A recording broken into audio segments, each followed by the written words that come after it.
Eliza is a speculative fiction novella that I created for my Honors in the Arts project.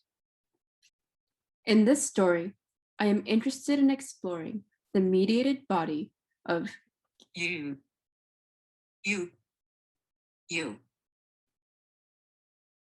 Told in multiple second-person you perspectives, my novella is set in the future history Pacific Island country of Nusana, which is inspired by cyberpunk, virtual communities, and East meets West urban environments. The protagonist, Eliza, a senior advisor and engineer, navigates current and futuristic technologies to aid her highly charismatic President Astuti, a former social media influencer, so that they can achieve a landmark data privacy bill before she leaves office. However, they must contend with challenges related to how women and minorities have been and continue to be excluded from the narratives of politics and technology. Since social orders are embedded within and reinforced by technology, such as gender bias and AI virtual assistants, how can a story integrate traditional print culture with the world of hyperlinks, while examining Web 2.0 features such as social media, user-generated content, and advertisement-driven platforms? In my work, I explored three key questions. 1, how can a story inspired by speculative fiction and computing make space for female, queer, and minority representation, considering their historical and continued absence in those fields? 2, how are political, historical, fictional, textual, and interactive narratives constructed and constrained by their mediums? 3, how have existing and futuristic technologies changed how we think and interact with each other? And what are the possible personal and social ramifications? Challenge question: can a working woman really have it all, and at what cost? The novella's conceptual setting is in the interdisciplinary mixture of both my majors, English and computer science, with some grounding in media studies.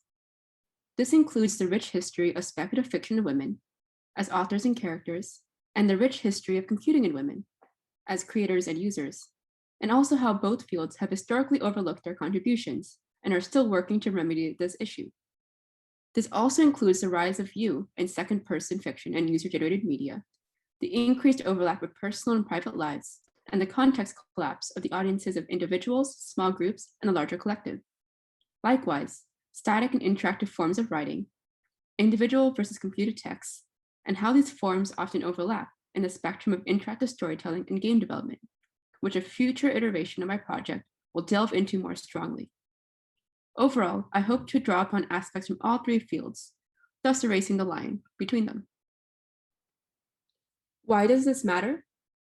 In some ways, the maxim, the medium is the message, or at least the medium influences the message, holds true. Citation from Marshall McLuhan's wittily titled book, The Medium is the Massage.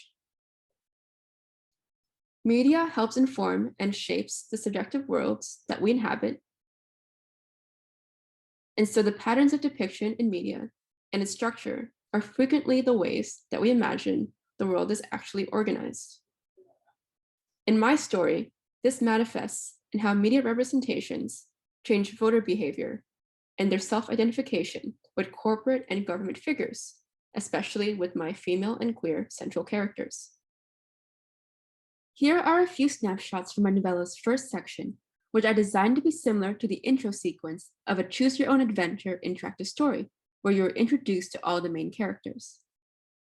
Most of the time, you are Eliza, but you are also a few other characters in between. I also laid the groundwork for the main events of the novella. As mentioned, the main arc is getting a data privacy bill passed, but Eliza also has to handle a few other events, like a journalist inquisition, a political sex scandal involving President Astuti's husband, and her sister's growing pains. Now I will move on to discuss 4 major influences on my story and include relevant novella snapshots for each section. 1, intersectional feminist art history and literary theory. 2, early natural language processing programs, such as Eliza, and contemporary virtual assistants. 3, real life and fictional historical predecessors. And 4, the streamlined, pared down second-person style, also seen in many interactive fiction and Twitter fiction stories.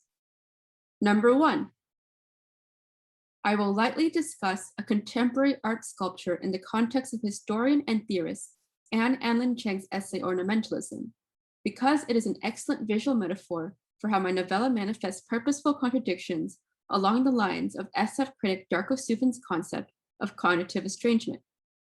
This is important because it frames my novella as an experimental, interdisciplinary creative work with themes relevant to contemporary issues. This is an image of Li Xiaofeng's sculpture Beijing Memory, which is made from Qing period pottery shards and displayed at the New York Metropolitan Museum of Art exhibit, China, through the Looking Glass in 2015. Here is its ASCII rendition. This sculpture embodies several classes of tensions relevant to my work as a whole, as it questions the distinctions between personhood, object, gender, and ornament. As Anne Ellen Cheng observes in her essay Ornamentalism, this piece is clearly not human, but is also not entirely a thing. Is this dress or armor? Is it winged victory or the madwoman in the attic? Even as the sculpture is shaped like a dress, as it is mounted and made out of porcelain, which also has connotations of domesticity and global trade, it is ultimately unwearable. And yet, the work is still suggestive of a feminine body, weighed down by materiality and history, even as its graceful silhouette evokes beauty and flight.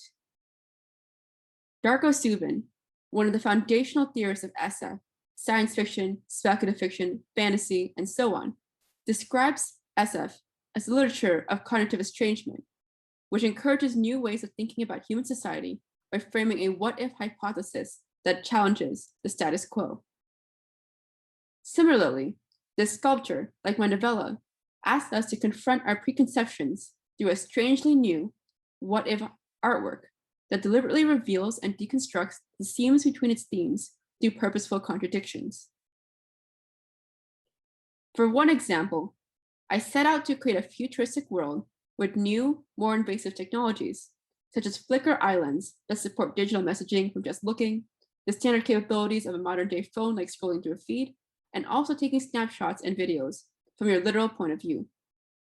Additional equipment can let people stream a few other senses, like sound and touch directly, and President Astudi's early experiments with this new technology helped propel her into popularity from a young age. I then deliberately use second person so that the reader can be plunged into social contexts where the concepts of you and I can overlap and merge, such as during streaming. Likewise, I designed my central female characters, Eliza and Astuti, to embody the tension between dress and armor. They are both working female professionals with public personas, and yet they are intensely private in their own ways. Eliza, as a public servant, has much of her work life on record, but she also went to great lengths to reprogram her Flickr islands to turn off snapshots, and also standard flashes of light, so others would not be able to tell if she was online. Meanwhile, though Astuti has a robust online presence and fan base from revealing a lot of her personal life back when she was younger, there are invisible rules she maintains for herself, such as never streaming or showing her face without a dash of makeup, especially her signature red lipstick. In this example, their dress is also armor, even as what they wear carries several connotations, such as materiality and femininity. What are the ways that a woman can be powerful, a winged victory, without also being a madwoman in the attic? Can a powerful woman be both at once? Just like how, when you use second person, you are both the reader and the character at once. Overall, my work of fiction does not ask you to wear this dress, nor does it offer a naturalistic portrayal of reality. But while reading this work, this body of text, I hope it makes you aware of the clothes and identities you're wearing, and the subjective media influence world that you inhabit every day. This section delves into the embedded narrative or backstory of the character President Astuti as a futuristic stream experienced by a journalist.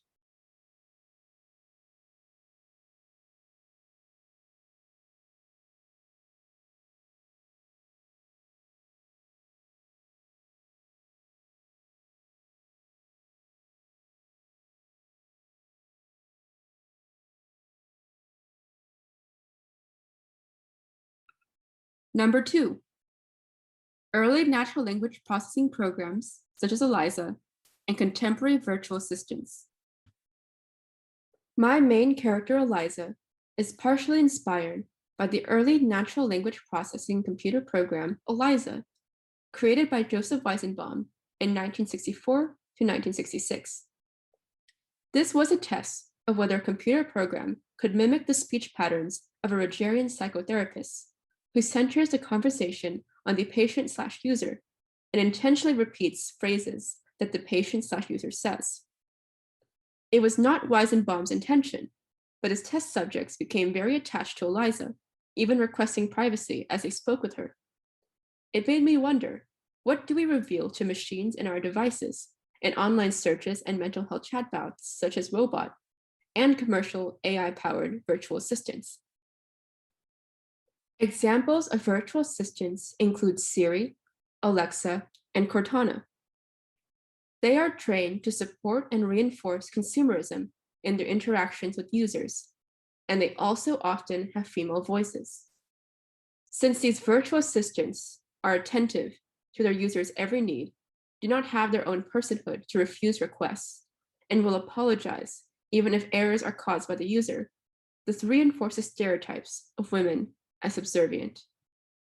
Nonetheless, an Amazon spokesperson noted that a female voice was what test users for Alexa responded to most strongly. For Microsoft's Cortana, the company said it found a female voice to best embody the qualities expected of a digital assistant: helpful, trustworthy, and supportive. My main character, Eliza, has these attributes: attentive, helpful, trustworthy, and supportive, and does have a subservient position as a deputy minister of technology. But unlike these virtual assistants, as we currently understand them, she is also her own free agent. She is manipulative, highly cunning, and will work between the lines to achieve her professional and personal goals. How long have you been always apologizing? This graphic shows a supposed glitch, revealing the Eliza program's limited understanding of language, asking how long and answering always in the same question. And yet, it is also a poignant reflection of the status of women and minorities, including my story's protagonists.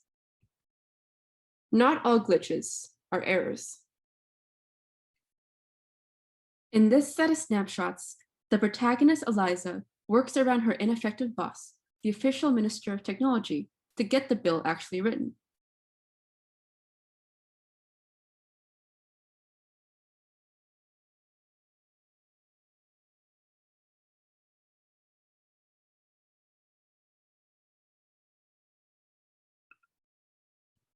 Number 3, real life and fictional historical predecessors for my characters and story events. The fictional country of Nusana is set in the real world, and the characters and social systems are inspired by the often overlooked history of women in computing. One prominent example is the 6 women who worked on the United States World War II ENIAC, a large supercomputer used to calculate ballistic missile trajectories. These women, their names listed below, were recruited for their advanced knowledge of mathematics, but were not paid at comparable rates to men, nor given credit publicly until years later, and after the war, pushed out of work through systematic propagandistic efforts. My novella takes place in the near future, yet unfortunately similar events have occurred and will occur in the story. For fictional predecessors, perhaps the most well-known are Blade Runner, directed by Ridley Scott, and based on P.K. Dick's Do Androids Dream of Electric Sheep, and William Gibson's Neuromancer, which set the status quo for SF depictions of women from the white male gaze. 1. Rachel is an experimental replicant raised and controlled by her uncle and partially coerced into a relationship with the film's protagonist, and I hope that my main characters have more free agency than its predecessor. 2. Molly Millions is a highly competent street samurai, cyborg with a vision-enhancing lens, and not only is she cool, she's also one of Gibson's most complex characters. Though, fair warning, part of her backstory involves non-consensual sex as a meat puppet, which is rather problematic and a discussion for another time. Overall, part of my project involves creating female and queer characters that readers would feel safe identifying with, and revealing more about their internal struggles and personhood beyond their external bodies. In this set of snapshots, Valerie, Eliza's younger sibling and a breakout UVU cooking star, handles viewer harassment with Eliza's help.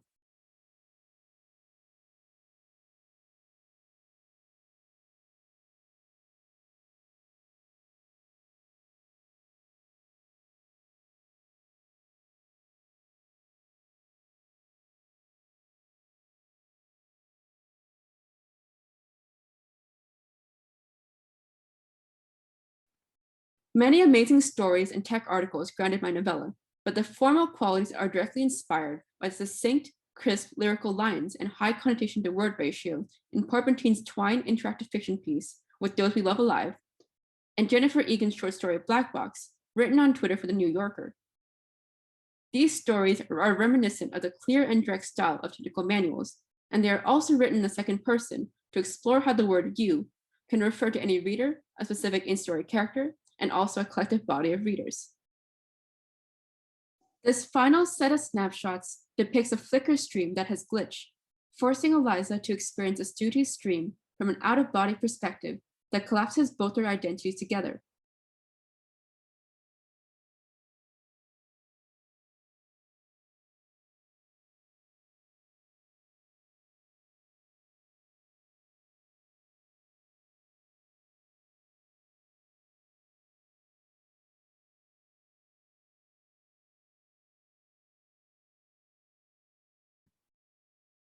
To conclude, as Barbara Kruger reminds us, your body is a battleground, and this is true whether it is your physical body, political body, conceptual body, textual body, or other form of body. In Samuel Delany's essay, about 5,750 words, he notes that SF is the stuff of mysticism, and a great SF work with a resonant aesthetic form can lead to the systematic derangement of the senses to achieve the unknown. I hope my novella, Eliza, successfully merges stylistic experimentation with thematic resonance, and I hope the story lingers with you long after you read. Thank you for watching.